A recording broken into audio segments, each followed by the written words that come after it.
Buenas noches, Dios te bendiga. Aquí el pastor Julio Rodríguez de la Iglesia de Nazareno del Country Club. Y en esta noche, para presentarte un corto estudio bíblico que he titulado Getsemaní. El mismo quiero atemperarlo al tiempo de la Semana Mayor, y el cual para mí es muy importante. Y lo que transcurre allí en ese monte, para la humanidad tiene un significado extraordinario. Así que te invito para que podamos compartirlo. Puedes buscar tu Biblia en tu celular o tu tableta, el Evangelio de Lucas, y los versos que vamos a utilizar son los del 39 al 44. Y dice así la poderosa palabra del Señor. Y saliendo se fue como solía al monte de los olivos, y sus discípulos también le siguieron. Cuando llegó a aquel lugar, les dijo: orad que no entréis en tentación. Y se apartó de ellos a distancia como de un tiro de piedra, y puesto de rodillas oró diciendo: Padre, si quieres, pasa de mí esta copa, pero no se haga mi voluntad, sino la tuya. Y se le apareció un ángel del cielo para fortalecerle, y estando en agonía oraba más intensamente, y era su sudor como grandes gotas de sangre que caían hasta la tierra. El huerto. Cuando hablamos de este pasaje para el mundo cristiano, que está también incluido en el Evangelio de Marcos y Lucas, es como si nos acercáramos al mismo de rodillas por la trascendencia que tiene para el mundo cristiano, y sobre todo por la gran batalla que allí se dio lugar en pos de la salvación de la humanidad. Era Jesús, al cual tenía que decidir en aquel momento crítico el rumbo y la trayectoria de todo su ministerio y lo que iba a pasar con el plan de salvación de la humanidad. Aquí, del estudio, pienso yo que como creyentes debemos pasar a la adoración para darle gracias a Jesús por darnos la oportunidad de esta salvación que ahora experimentamos y que se hace tan real en estos momentos que estamos viviendo de esta pandemia del COVID-19. Debemos comenzar diciendo que era en la misma Jerusalén donde los estudiosos nos indican de que no había jardines de tamaño considerable como nos imaginaríamos tal vez. En el huerto, se nos dice que el terreno que estaba disponible alrededor de aquellos montes se utilizaba para la construcción de viviendas y otras edificaciones. Era la gente pudiente, aquellos de mucho dinero, que tenían sus jardines que eran privados en las laderas de este monte de los olivos. Y eso, el huerto, nos hace pensar, como dice el comentarista William Barclay, que era un huerto donde Jesús tenía derecho a entrar. Posiblemente en otras ocasiones había estado allí, con sus discípulos también. Para mí es una manera importante, conmovedora, el pensar de que esos amigos anónimos al cual tenía Jesús, uno de ellos era el dueño de aquel huerto. Qué hermoso cuando ponemos a disposición del Señor, de su obra, aquellas cosas que tenemos, aquellas cosas que poseemos, aquellos talentos o aquellas habilidades también. Así que en el huerto, qué hermoso, que ahora encontramos dentro de la historia bíblica de esta Semana Mayor, y haciendo un recuento, que un amigo también le prestó un asna. Otro también, buen amigo, le prestó el aposento alto. Y entonces, mirando también en Mateo 26, versículo 37, nos dice también que tomó aparte a 3 de sus discípulos para que estuvieran con él. Fueron los mismos que estuvieron en el monte de la transfiguración. Qué hermoso también pensar de que en este momento Jesús desea tener compañía. ¿Cuánta falta hace la compañía en medio de esta vorágine que estamos viviendo? ¿Cuánta falta hace una palabra, una palmada o tal vez una llamada para darnos ánimo en medio de lo que estamos viviendo? La batalla en el huerto, amados, es allí donde Jesús se tiró, se desplomó y comenzó a orar. No sé si a ti te ha pasado, pero hay ocasiones que es tanta la situación, es tanto el corazón que tenemos, mire, apretado, que nos tiramos desesperados para buscar entonces la presencia de Dios. Algunos comentaristas dicen que Jesús literalmente se desplomó de rodillas al suelo.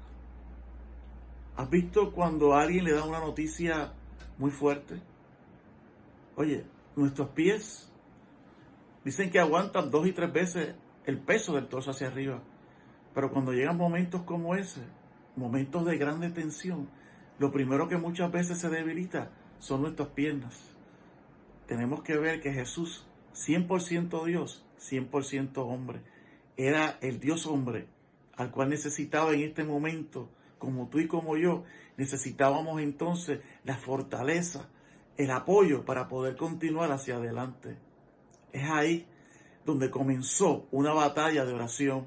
Hace poco tuvimos 24 horas de oración, un grupo, igual que otras iglesias cristianas, un remanente, en una batalla para detener esto, que es el COVID-19, que no se puede detener simplemente con medicina y con ciencia. Oye, quien lo puede detener se llama Dios.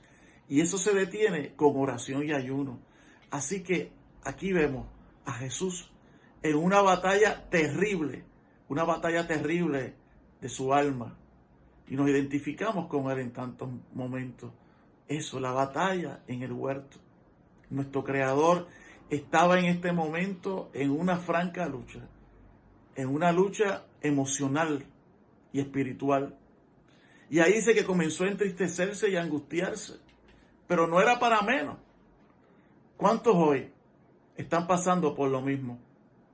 Tal vez tú y otros que me escuchan están en medio de esta cuarentena, pasando tristezas, se sienten angustiados, posiblemente no tengan los recursos para ver qué va a pasar, el sustento, deuda, familia, enfermedades, cuántas cosas.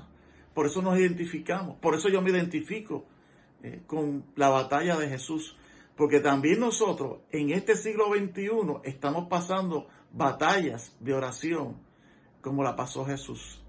Otros estudiosos nos añaden que pudo llevar sus manos a la cara y asimismo acercarla también en tierra, como era costumbre en momentos de grande tensión, de gran dolor, de gran humillación. Eran momentos para Jesús de angustia, eran momentos de desespero y de profunda necesidad emocional y espiritual.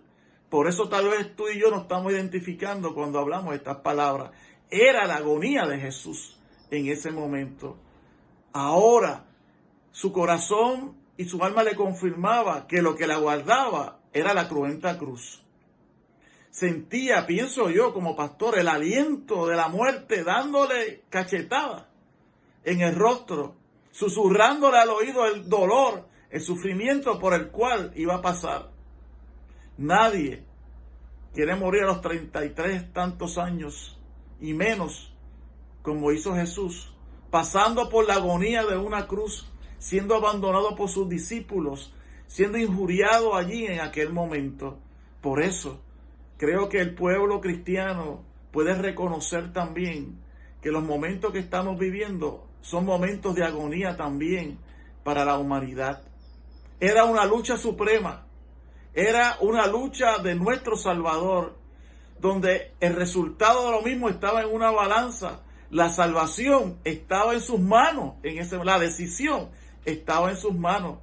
La salvación del mundo estaba en peligro en ese momento, allí en el huerto de Getsemaní. Quiero que te transportes conmigo.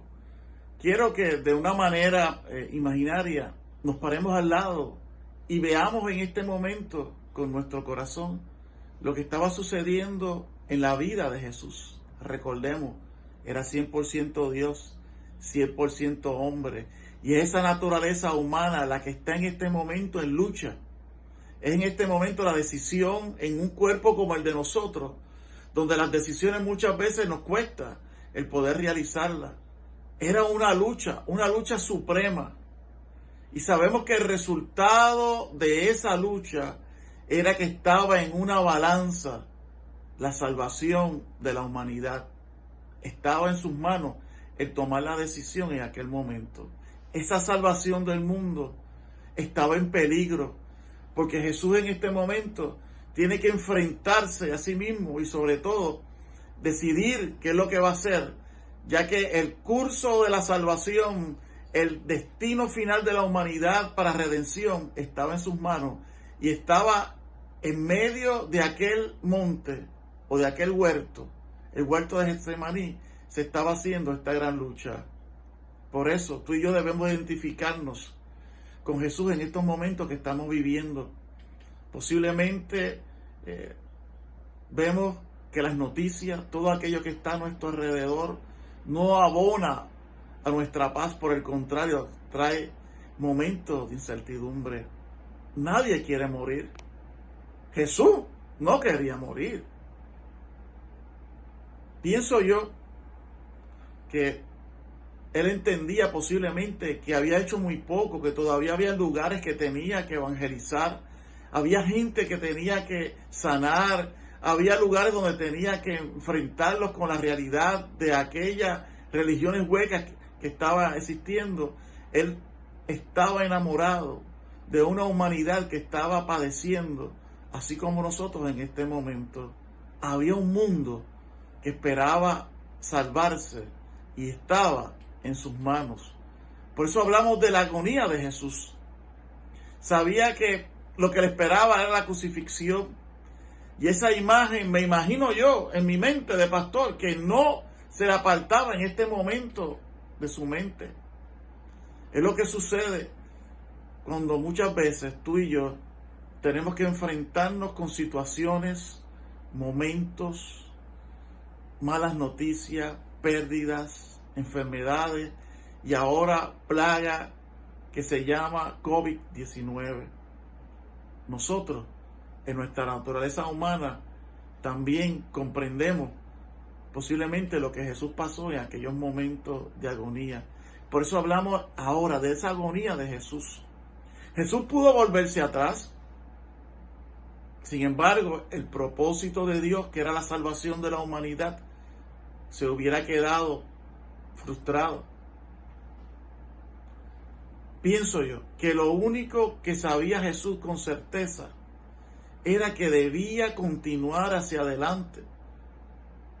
Y lo que le esperaba era la cruz. Por eso Dios envió un ángel para consolarlo. Yo siempre digo, posiblemente se acercó a él, puso sus manos sobre su hombro y le dijo, mira la humanidad. Mira aquellos que a través de tu sacrificio te van a adorar. Mira las iglesias. Mira las vidas transformadas. Mira todos aquellos que en este momento cambiaron su manera de vivir por una vida santa. Mira todo lo que puede suceder en favor de la humanidad y de la salvación de la humanidad. Por eso es que es importante que en esta noche hablemos de esto, de la agonía de Jesús. Parece que Jesús estaba aprendiendo una lección como muchos de nosotros, como los seres humanos aprendemos a diario, que es aceptar lo inevitable, aunque no comprendamos todo con certeza. Es cuando la fe se pone a prueba, y en Jesús se estaba poniendo a prueba 200%, si queremos decir. Cuando estemos nosotros también en prueba como la que estamos pasando en este momento, en esta cuarentena, podemos recordar lo que Jesús pasó aquella noche. Como habíamos hablado, parece que era una gran lección que estaba pasando Jesús en ese momento, en medio de toda esta situación. Pero quisiera también hablarte ahora de la soledad de Jesús, por lo que pasó Jesús en aquel momento. Recuerda que había tomado consigo a 3 de sus discípulos más selectos, aquellos que habían estado con él en el monte de la transfiguración. Pero en este momento estaban sumamente agotados, estaban cansados, por lo que no pudieron mantenerse despiertos con él y ayudarle a orar en este momento. Hay ocasiones que nos vence también el cansancio, Hay veces que queremos establecer un tiempo de oración, de ayuno, y en muchas ocasiones el cansancio, oye, nos empuja. Sin embargo, es Jesús que en este momento nos hace recordar que tuvo que pelear su batalla solo. Allí no había otros amigos despiertos a su alrededor, ayudándole a orar, como muchas veces sucede dentro de la iglesia. Por eso hablamos de la soledad de Jesús. Existen decisiones, batallas que tenemos que tomar y muchas veces las tenemos que tomar a solas, tú y yo, sin nadie más. Existen momentos como los que estamos viendo ahora, en que fallan los que podrían ayudarnos. Y fallan no porque quieran, es que no pueden acercarse posiblemente. Me hace recordar a aquellos que están también en una lucha por su vida en los hospitales y posiblemente no tienen a nadie cerca para socorrerles. Es cuando desaparece el consuelo que tanto necesitamos a través de una llamada, a través de un correo, a través de una alabanza. Es el apoyo que como seres humanos necesitamos en momentos difíciles como este que estamos viviendo. Pero quiero recordarte que lo que estamos pasando ahora en nuestra soledad, está con nosotros aquel que experimentó esos momentos también, que se llama Jesucristo. Él conoce, como tú y como yo, el estar solos y muchas veces sentirnos que no hay nadie a nuestro alrededor que nos pueda ayudar. Por eso hablamos de la soledad de Jesús. Cuando Jesús se dirigió a Getsemaní, necesitaba urgentemente dos cosas. Uno, la compañía humana de aquellos discípulos, pero también la compañía de Dios Padre, la fortaleza. Recuerdan que siempre en todos los evangelios Jesús está en constante comunicación con el Padre. Así que en momentos de angustia siempre deseamos tener a alguien a nuestro lado, a alguien que tal vez nos ponga o nos dé palabras de consuelo y ponga en nuestro corazón un ánimo. Por eso hablamos de que la soledad de Jesús, muchas veces pensamos que tenemos que decirle a Dios tantas cosas, pero a veces no tenemos que decirle nada en particular, porque Él conoce nuestra necesidad. Y me imagino que Jesús también lo experimentó así. En esos momentos donde oraba, clamaba, también hubo momentos de silencio, donde solamente esperaba la respuesta, esperaba tal vez que las cosas se pudieran detener o aplazarlas en ese momento. Aquellos que hacía un rato allá en la cena y a través de las últimas horas del Señor antes de ser apresado, decían que estaban prestos a morir por Él inclusive. Sin embargo, no pudieron acompañar a orar en este momento. Qué triste es cuando aquellos que uno ama, que necesita en un momento, no aparecen. Pero queremos que veamos que la naturaleza de Jesús humana se estaba poniendo a prueba. Él estaba pasando por lo que tú y yo pasamos en muchas ocasiones. Tal vez por lo que estás pasando ahora, escuchando este estudio. Por eso es que Él se identifica con nosotros, porque Él sabe lo que tú y yo también estamos pasando. Hablemos ahora de la confianza de Jesús. Si buscamos Marcos, el capítulo 14, allá el versículo 36, dice que Jesús comienza su oración diciendo, Abba, Padre. Este estudioso llamado Joachim Jeremías nos dice, el uso que hace Jesús de la palabra Abba, dirigiéndose a Dios, no tiene paralelo en toda la literatura judía. Por eso es que hablamos de la confianza de Jesús. Era la palabra que se utilizaba o utilizaban los niños judíos para dirigirse a su padre. Y ahora en castellano, en puertorriqueño sería papi, papá. Era una palabra familiar conocida por todos aquellos lugares de los tiempos de Jesús. Era una palabra cotidiana, pero nadie se atrevería a utilizarla para dirigirse entonces a Dios. Sin embargo, él, el Hijo de Dios, tenía en su corazón esa motivación y sobre todo tenía esa autoridad para hacerlo así. Continuamos mirando la confianza de Jesús en su Padre Celestial. Una confianza plena, por eso es que le dice Abba. Esa palabra es como un niño pequeño que confía en lo que le diga su papá. Me recuerda que un incendio que hubo en un condado de Estados Unidos, una niña estaba en el segundo piso de su casa y su papá había sacado a todos los demás hermanitos y quedaba a ella. Y él le dice, lánzate, lánzate. Y ella confiando dice, papi, lo que tú digas. Y se trepó en la baranda y se tiró y su papá la recibió en sus brazos. Esa es la confianza que tú y yo también tenemos que tener en medio de esta crisis que estamos viviendo. Oye, tú que me estás escuchando, tú que en esta noche me estás escuchando, es la misma confianza de un hijo hacia un padre, que vamos a superar, que a través de la ciencia, pero sobre todo a través de la oración y el ayuno, vamos a detener esta gran pandemia y sobre todo Puerto Rico va a salir hacia adelante.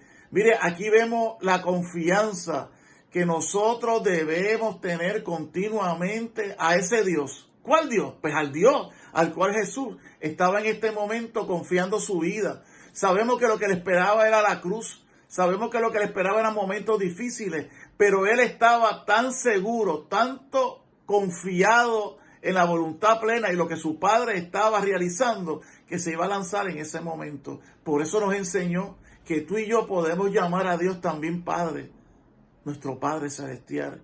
Te invito a que le hagas lo mismo, que en confianza puedas ir delante del Señor, que en confianza le digas cómo te sientes en este momento, que en confianza le digas al Señor cómo estás en este momento, que en confianza puedas ver la realidad de que nuestro Dios está en control de todas las cosas. Te pido que en este tiempo tan difícil que estamos viviendo, tú puedas entender que hay un Dios, que hay un Padre que nos ama y que siempre está pendiente de nosotros. Sin embargo, ahora pasamos también al coraje. Y coraje no es de enojo, sino de valentía. En el versículo 46, Jesús le dice a los discípulos, levantaos. Aquellos hombres estaban cansados. ¿Cuántas veces tú estás cansado también con todo esto que está sucediendo? ¿Cuántas veces hasta queremos orar y tal vez el cansancio físico nos limita a esa oración y esa comunicación y comunión con el Señor? Yo creo que las palabras que Jesús le dijo a los discípulos en ese momento son para ti y son para mí. Que nos levantemos del sueño al cual teníamos posiblemente anteriormente, antes de conocer de esta cuarentena y de esta pandemia. Levantémonos del temor, levantémonos de no hacer la voluntad de Dios, levantémonos para hacer la voluntad de Dios, aunque nos parezca difícil. En esa frase parecería que Jesús quería huir, salir huyendo en ese momento, pero no, eso no es así. Por el contrario, había terminado el tiempo de oración, pero ahora iba a comenzar el tiempo de la acción. Estamos viendo algo muy importante. Muchas veces oramos y queremos quedarnos sentados a esperar qué va a suceder, pero hay que orar y hay que actuar. Muchas veces el Señor nos manda a orar, pero luego de la oración está la acción, está la convicción y está la fe para ejercer todo lo que Dios quiere que hagamos. Y este es el momento donde tú y yo también tenemos que entender, oye, que tenemos que levantarnos, tenemos que confiar, tenemos que esperar en el Señor de una manera muy especial. Continuamos hablando del coraje de Jesús, de la valentía de Jesús. Ahora llegó la hora o el tiempo de la acción. Jesús se levantó de la posición de rodillas para emprender la batalla por la vida. No era para la batalla de conservar su vida, era la batalla por la salvación del mundo. En su oración, o cuando tú y yo oramos también delante de Dios, para poder seguir. Al orar de rodillas estamos erguidos frente a los hombres, a las situaciones, frente a esta pandemia, frente a cualquier otra situación o circunstancia que pueda llegar a nuestra vida. Palabra poderosa, hágase tu voluntad. Tanto en Mateo como Marcos y Lucas nos hablan que introducen, ¿verdad?, este momento de Jesús, de la agonía de Jesús. Ciertamente estaba en agonía, que en griego se refiere a la lucha desesperada por la vida, pero era por tu vida y mi vida la que Jesús estaba dando la batalla en ese momento. Era la diferencia entre poder recibir salvación o el mundo quedarse tal y como estaba. Hágase tu voluntad. Palabras poderosas. Muchas veces nos gusta hacer nuestra voluntad. ¿Cuántas veces estamos dispuestos a decir al Señor que estamos o que se haga la voluntad de Él? El Señor conoce lo que era mejor para la humanidad y era eso. Y qué bueno que Jesús también se pone en este momento y reconoce que se tiene que hacer la voluntad de Dios, que siempre se va a hacer la voluntad de Dios. No hay escena comparable en toda la historia, porque si Jesús hubiera declinado, si Jesús hubiera huido, la salvación no se hubiera dado. Así que vuelvo a decir, la salvación del mundo estaba pendiente de aquella decisión trascendental. Por eso es que Jesús sudaba grandes gotas de sangre. Pero qué bueno, aleluya, Él venció. El Señor se levantó erguido, fortalecido. El Señor se levantó dispuesto a hacer la voluntad del Padre. Y en este momento, en este tiempo de la Semana Mayor, debemos recoger la experiencia de Jesús allí en el huerto. Y también nosotros caer de rodillas, de humillarnos delante del Señor, para que nos dé fuerzas, para que podamos enfrentar lo que nos espera. A Jesús le enfrentaba una cruz, una cruenta cruz en el Calvario. ¿Qué nos tenemos que enfrentar nosotros? ¿Cuántas semanas nos faltan? ¿Cuántos días nos faltan todavía en este tiempo de cuarentena? No lo sabemos. Pero sí te digo, sí te exhorto, que así como Jesús oró, así como Jesús sudó grandes gotas de sangre, así como nuestro corazón se puede sentir en este momento desesperado, reconozcamos que tenemos que hacer la voluntad del Señor, que Dios nos invita en este tiempo de la Semana Mayor a levantarnos también como Jesús, erguido, sabiendo que lo que tenemos que realizar o que quede por delante lo vamos a hacer con la ayuda y con la fortaleza de Dios. Te invito a orar en este momento. Señor, gracias porque Jesús en el huerto de Getsemaní decidió hacer la voluntad de Dios Padre. Gracias porque esa voluntad fue la que trajo salvación y vida eterna para la humanidad. Gracias porque su naturaleza humana fue también en ese momento flagelado emocional y espiritualmente. Pero gracias te damos que se levantó y siguió hacia la cruz. Siguió no empujado, sino por amor hacia la cruz, por amor de cada uno de nosotros.